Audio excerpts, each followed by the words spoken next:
Paramahansa Padavajikacharya Sotita Sata Shri Shrimada's Divine Grace A.C. Bhaktivedanta Swami Srila Prabhupada ISKCON BBD Founder Acharya Srila Prabhupada Ki Jai Jayam Vishnupad Paramahansa Padavajikacharya Sotita Sata Shri Shrimada's Divine Grace Bhaktisiddhanta Saraswati Goswami Maharaj Ki Jai Ananta Gauri Vaishnavrinda Ki Jai Namacharya Srila Haridas Thakur Ki Jai Prem se kaho Shri Krishna Chaitanya Prabhu Nityananda Shri Advaita Gadadhar Shri Vasudeva Gaura Bhaktivinoda Ki Jai Shri Shri Radha Krishna Gopinath Shyamakunda Radhakunda Giri Gopadan Ki Jai Vrindavan Dham Ki Jai Navadvip Mayapur Dham Ki Jai Ganga Jamunamai Ki Jai Tulasi Devi Maharani Ki Jai Samaveda Bhakti Vrinda Ki Jai Harinam Sankirtan Ki Jai Briha Madanga Ki Jai.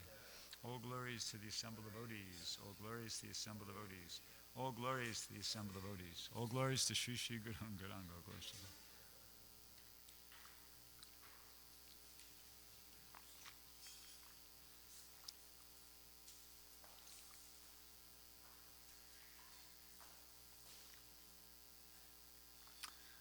Om Namo Bhagavate Vasudevaya.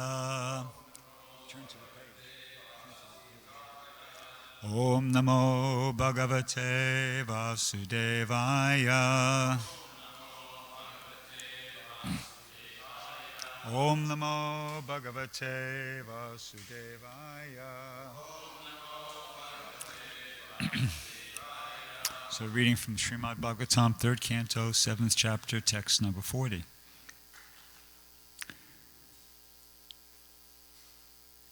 Etan me pritchata prashnan. Etan me pritchata prashnan. Hare karma vivitsaya. Hare karma vivitsaya. Bruhi me gyasya mitratvad.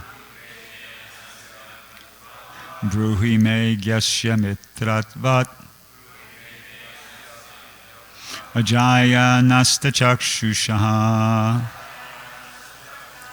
Ajaya nasta chakshushaha.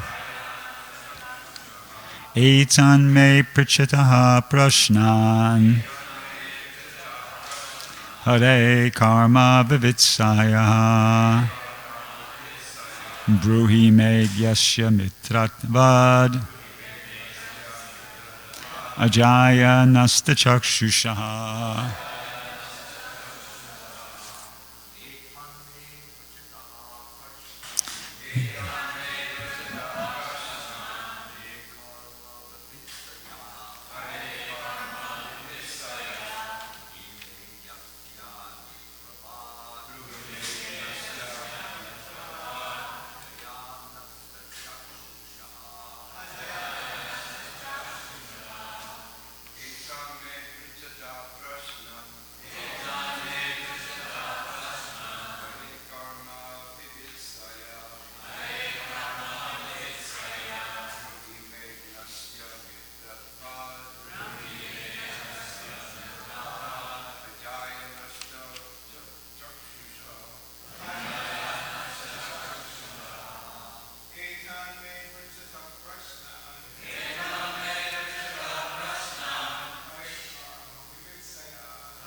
Vaishnavis.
Etan, all these, may, mine.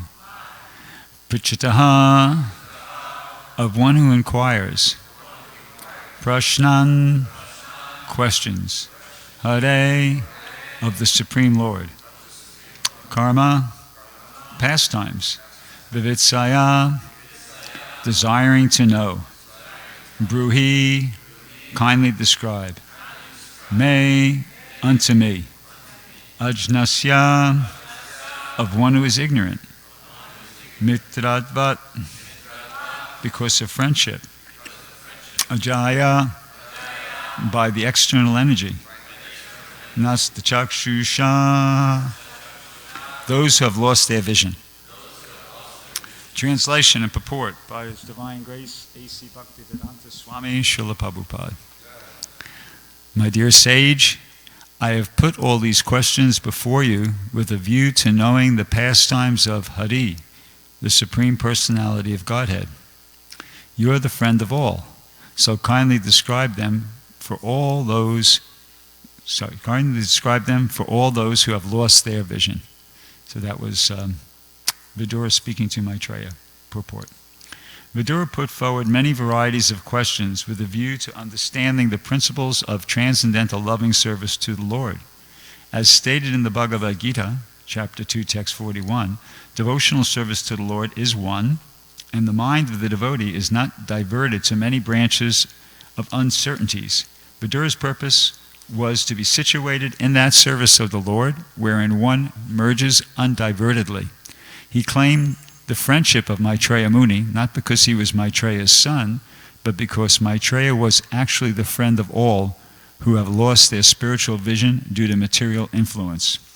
Omagina Timirandasya Jananjana Shalakaya Chakshurun Militam Yena Tasmai Shri Gurave Namaha Shri Chaitanya Manobishtam Stapitam Yena Bhutale Swayamrupakadamayam Dadati Swaparantikam. So Srila Prabhupada says here in the purport that Vidura's purpose was to be situated in that service of the Lord, wherein one merges undivertedly. And he also points out that, Vidura was, that was his purpose, that was his, maybe you could say his primary purpose. A secondary purpose that's mentioned in the translation is that he was asking Maitreya to kindly describe these pastimes of the Lord so that for people who had lost their vision. So that was another consideration, another thing he was considering. Notice he was wanting to be fixed without diversion in the service of the Lord himself, and he felt that this was, hearing these pastimes from Maitreya would be a means to that end, and he was also aware of the fact that it would be beneficial for those who had lost their spiritual vision. So as our good friend and excellent Chinese fried rice cook, Gauranga Prema, would say when he gives class, this reminds me of a verse from the Bhagavad Gita, but this reminds me of a purport from the 10th canto of the Srimad Bhagavatam, very famous purport, where Prabhupada says, the word kriyashu, meaning by manual labor or by work, is important in this verse. One should engage in practical service to the Lord. In our Krishna consciousness movement, all our activities are concentrated upon distributing Krishna literature. This is very important. One may approach any person and induce him to read Krishna literature so that in the future he may also become a devotee. So that was one of the two considerations of Vidura, that other people would benefit. So Prabhupada's mentioning that here, that by receiving Krishna literature in the future, the people who receive it, they may also become devotees. Then he goes on to say, such activities are recommended in this verse. Such activities will always remind the devotees of the Lord's lotus feet. By fully concentrating on distributing books for Krishna, one is fully absorbed in Krishna. This is samadhi. So that relates to that point that Vidura made, and Prabhupada made in the purport, that the purpose of Vidura was to be situated in the service of the Lord, wherein one merges undivertedly. And Prabhupada here is giving us a formula exactly how to do that, to accomplish or achieve both of these objectives of Vidura, to become situated in the service of the Lord undivertedly, and to simultaneously benefit others.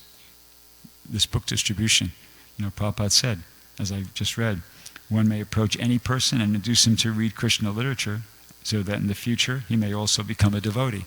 And also that by fully concentrating on distributing the books, we ourselves, the devotees, the people who are doing it, will be fully absorbed in Krishna. It's samadhi. So that's our program. We can follow in the footsteps here of Vidura by focusing on this mission that Prabhupada's given us to distribute the books. And in the translation, the words that Vidura uses, he says, kindly describe all those who have lost their vision. So people in the Kali Yuga, they've, not just people in the Kali Yuga, conditioned souls throughout the history of creation they lost their spiritual vision. But in the first canto, the very first verse, I don't know what you call it, the keynote verse, or the verse before you even open to the book proper, there's in each canto there's a verse that's highlighted. And the verse that's highlighted in the first canto is Krishne Swa Dhammo Pagate Dharma Gyanadi Bisaha Kalo Nasam Drusam Esha Puranarko Dinoditaha. And it points out in that verse that this Bhagavad Purana is as brilliant as the sun. It has arisen just after the departure of Lord Krishna. And that those who have lost their vision due to the dense darkness of ignorance of this age of Kali shall get light from this Purana. And that's the remedy to restore give people's spiritual vision by reading the Srimad Bhagavatam. So Prabhupada kindly gave us the Bhagavatam. He translated it from Sanskrit into English. He gave us the translations, and he gave us his Bhaktivedanta purports. And it's non-different from elsewhere. There's another verse, a few verses before that one, Idam Bhagavatam Nama Pramanam Brahma Samitam. And it goes on to say how the Bhagavatam is non-different from Krishna. Oh, somebody wanted to quote it there? It's non-different from Krishna. It's actually a deity. And Ananda Kirtan, when he distributes books, he points out to people, sometimes he says that, whether they know about what a deity is or not, but he points out that he kind of preaches to him, and he says, an ordinary deity you have to worship. You have to perform worship to it. This deity is worshipped by reading it. See? So just by reading the Bhagavatam, one is worshiping Krishna, and you receive enlightenment. The vision that was lost is restored by reading the Srimad Bhagavatam. So it's a very, beautiful program that Prabhupada's given us. And as we're all aware, we're kind of experiencing that. It's distributing these Bhagavatams and books, Prabhupada's books in general, is easier than what we thought. Now somebody might feel, and I just want to address this in a nice, hopefully pleasant way, that somebody might say, well, that's not my service. Well, yes and no. It's all of our service. It's all of our service because even, going back before Prabhupada, Lord Chaitanya said, Yade deke tare kaha Krishna Upadesh, amare gnana guru hana tare desh, as Ananda Kirtan quoted yesterday in his class. Lord Chaitanya said, wherever you go, whoever you meet, tell them about Krishna. And in this way become a spiritual master and deliver everybody in the land. And also elsewhere in the Adi Lila, he says, I order every man in this universe to accept this Krishna consciousness movement and to spread it. And of course, Krishna, in the end, the Bhagavad Gita emphasizes the importance of preaching. So it's something, that we all have to consider, at least to some extent, as our responsibility to contribute some energy towards that end. And one interesting thought that came to my mind, and it came in an unusual way. A couple of days ago, I don't know how I started thinking about, but I was just thinking about these fellows who run the marathon, the 26.2 mile marathon, and it was just reflecting on how they do it in under 2 hours. So that's 120 minutes. So I did the math, and it works out that they're running 26 consecutive miles, each at a clip of less than 4 minutes and 40 seconds. It's really like was inconceivable, you know. So it's just, for some reason I was thinking about that. So I made a comment to Archie you know, after the class, you know, how do they do that? And he said, well, you know, they have a body that's designed for that purpose. And then he said, but they're not even doing as good as these pack dogs, these African hunting dogs, I think is how he referred to them. And which I'd never heard of. And he went on to describe to me how there's this animal in Africa, they're the most successful hunters. They hang out in packs, and they're not real big. They're a bit bigger than your ordinary dog, stand about so high like that. But they hang out in packs, and they can run at 30. And I looked it up on the internet, and to confirm what he was talking about, and he was right. They were able to go at about 30 miles an hour indefinitely. So what they do is they just, there's the pack, and they just head right into like a group of animals that they want to prey on, and they kind of separate one from the pack, and then they just chase it down. And while they're chasing it, they'll just follow it, and they bite its leg, they bite its butt or rump. I don't know what the proper way to refer to that is. They bite underneath. They just keep running, and biting until the thing just falls on the ground, and then they just devour it like that. So pardon the analogy, but we can operate like that. It's their teamwork. They're not big and strong like a lion or a tiger or something like that. They're just these little dogs, but they work unitedly, and one dog gets it from this side, the other dog gets the animal from that side, and they just wear it out and they bring it down. So in the same way, we can work like a team to distribute these Prabhupada's books, single volumes, sets like that.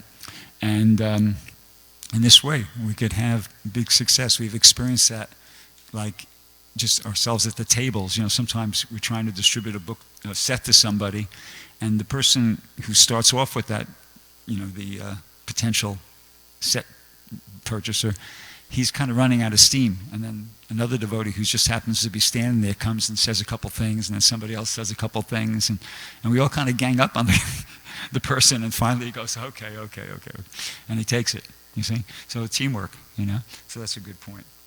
And I just wanted to go for a little bit of a tangent that, I don't want anybody to think that, well, I don't think that when I see things aren't going as well in the Krishna conscious movement as what I ideally would like to see them be going, like for instance in terms of book distribution or something like that, I don't feel all frustrated thinking like, yeah, because these devotees aren't doing this. So what I'm saying is I'm hoping I'm not coming across of this kind of attitude that, because these devotees aren't doing this, the Krishna conscious movement isn't doing as well as it could be. The Krishna conscious movement isn't doing as well as what I would like it to be doing because I have a material attachment. In other words, like I take it upon myself. If I'm not satisfied with my experience of the Krishna conscious movement, it's not because of what other devotees are doing, it's me. As I have material attachments, and because of my material attachments, I'm not following as strictly as I should be following, and therefore I'm not getting the desired result. The 10th offense is to not have complete faith in the chanting of the holy names and to maintain material attachments, even after understanding so many instructions on this matter. So, what I described, that's my vision of how we should be engaging in devotional service individually and collectively, but at the same time, if I'm not satisfied with my experience, I take the responsibility. It's me. I don't think it's other devotees that are the cause of my not experiencing what I want to be experiencing in the Krishna conscious movement. And at the same time, I'm just using kind of myself as a bit of an example to make different philosophical points, but I don't think, if anybody else is feeling like that, we should be strict with ourselves and think like that, but at the same time we have to be patient. See, like that's my understanding, but I don't beat myself up over it, because getting that devotional service is the summum bonum, that it's the ultimate perfection of life. It's no small thing. It's a really great achievement to come to that conclusion that pure devotional service is the ultimate, the perfection of life. I mean, I'm trying to give an example of that. Durvasa Muni, okay? Durvasa Muni was a great mystic yogi. He was powerful. First off, he had 60,000 disciples. That's a lot. You know, you take the biggest football stadium in America, that's about 50, 60,000 people. Imagine that's full. That's how many disciples he had, okay? He could meditate when he came to visit Ambarish Maharaj, while he was doing the Ekadasi, fasting. You know, he came and then he went off down to the river to do his noon duties. And it's described in the Bhagavatam, he was meditating in trance on Brahman. So he wasn't just like, he was a perfected mystic yogi. He was meditating, and then when he came back, you know, and he found out, he could nobody told him, he could understand by his elevated consciousness that Maharaj Ambarish had drank some water. So then he proceeded to curse him. He pulled out some hair from his head and he created a demon. Huh? He was offended. He felt offended. He felt like, you know, this man has not observed the etiquette. You know, he's eating before his guest. So he was, you know, to be honest with you, he was kind of envious of Maharaj Ambarish to start off with, because Ambarish was a king and he was just an ordinary king, whereas Durvasa Muni was a sannyasi. He was a great, famous, perfected, powerful, mystic yogi. And, you know, he was feeling, I've heard Prabhupada in lectures say, you know, why is he getting all this fame and reputation and everything? You know, he kind of felt a bit envious of him. So anyway, so when this happened, he decided to, you know, to curse him. So he created a demon like that. Then, of course, when the Sudarshan chakra, which Krishna had left at the palace there with Maharaj Ambarish, that's also stated in the Bhagavatam, he didn't send it from Vaikuntha. It was there with him to protect him. It kind of became activated. It destroyed that demon and it started chasing Durvasa Muni. Durvasa Muni was able to travel all over the universe to try to escape. He was feeling the heat. That's actually stated. And so first he went to Lord Brahma. Lord Brahma said, hey, forget it, I can't help you. And then he went to Lord Shiva. Lord Shiva basically said the same thing. He went to Lord Narayan, and Lord Narayan said, sorry, can't help you. You have to go to Maharaj Ambarish, and if he forgives you, then that could be your peace. So he did that, you know, and he fell at the feet of Maharaj Ambarish, and Maharaj Ambarish was embarrassed. Anyway, everybody knows the story. But the point is that, wow, you know, and then he finally realized that the Vaishnavas were superior, and that, you know, devotional service was where it was at. So much so that after that incident, he traveled to Brahmaloka, in the higher planets, not by airplane. It's described when he just used mystic mode of travel, and to share that realization with other personalities there. He was away for 1 year. During that 1 year when he was away, Maharaj Ambarish just drank water. He'd already done a fast for a whole year, not drinking anything and eating. Now he did it just for 1 year. He just drank water. And when Durvasa Muni came back, he fed him. Then Durvasa Muni told him, please, you eat as well. Anyway, so Durvasa Muni got it. But it took some doing. You know, the point I'm making is that even a great person, powerful personality like that, initially couldn't get it. And even devotees sometimes, we can, you know, even as aspiring devotees, we can kind of forget. Like Sobri Muni was a great Muni. He's referred to as Sobri Muni, but he was a devotee. He was a bit of a devotee. I mean, he wasn't like a total impersonalist. But anyway, you know, the story goes, he was meditating in the Yamuna River there, and it came to his attention that Garuda was coming in doing some fishing, right, so to speak. So he requested Garuda, please, could you stop? Leave this fish alone. And Garuda didn't want to disregard. Garuda's Lord Vishnu's carrier, he's not under anybody's order. He didn't want to disregard Sobri Muni because he had just out of respect. But he did, before he left, he grabbed one big fish. He grabbed one who happened to be the leader of the fish, and he went off with him. And Sobri Muni became aware of that, and he said, I I give this curse that if Garuda comes here and, tries to get another fish, with all my strength, I say he'll die like that. So he, made that curse, which was a mistake. He shouldn't have done that. But so anyway, so as a result of that, it's described in the Bhagavatam, he later fell down. He saw some fish engaged in sex life, and he became agitated, and he fell down, and he entered into household life. It's kind of an interesting story.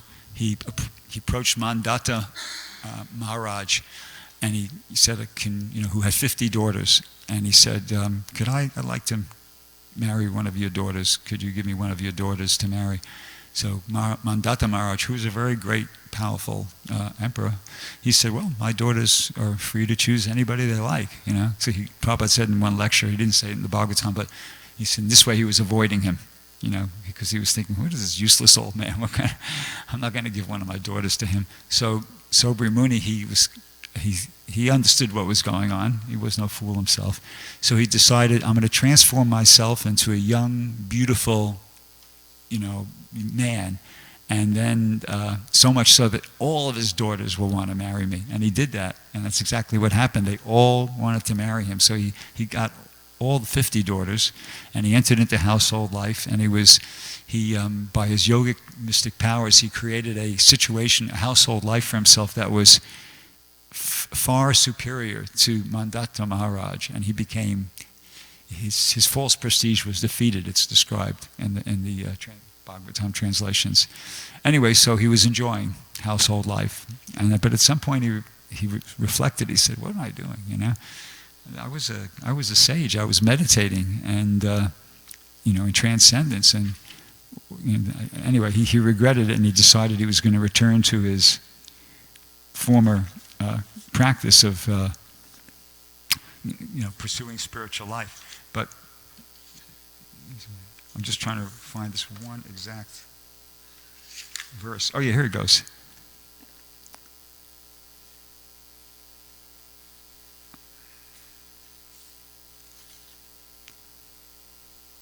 Okay, here we go. Yeah, this is a part of his reflection. He says, a person desiring liberation from material bondage must give up the association of persons interested in sex life and should not employ his senses externally. He says, one should always stay in a secluded place, completely fixing his mind on the lotus feet of the unlimited personality of Godhead. Okay, so he was a devotee of a sort. And so the point is, once again, that it's no small thing to come to this conclusion of pure devotional service. Even these great, great, powerful personalities like Durvasa Muni, who could travel all over the universe, etc., etc. Sobri Muni was able to meditate underwater. It means he had to be in trance. You can't breathe when you're underwater. They didn't quite completely get it. It took some, they had to go through some learning process before they completely, clearly understood it. So in the same way, we have to be very strict with ourselves, and enthusiastic, at the same time patient, because it's maybe not something that's going to happen overnight, getting that realization. So I'll stop there. Does anybody have any questions about any of these points? Okay, questions first, and then if we have time, we'll take a comment. Yeah. Oh, you want to? Microphone.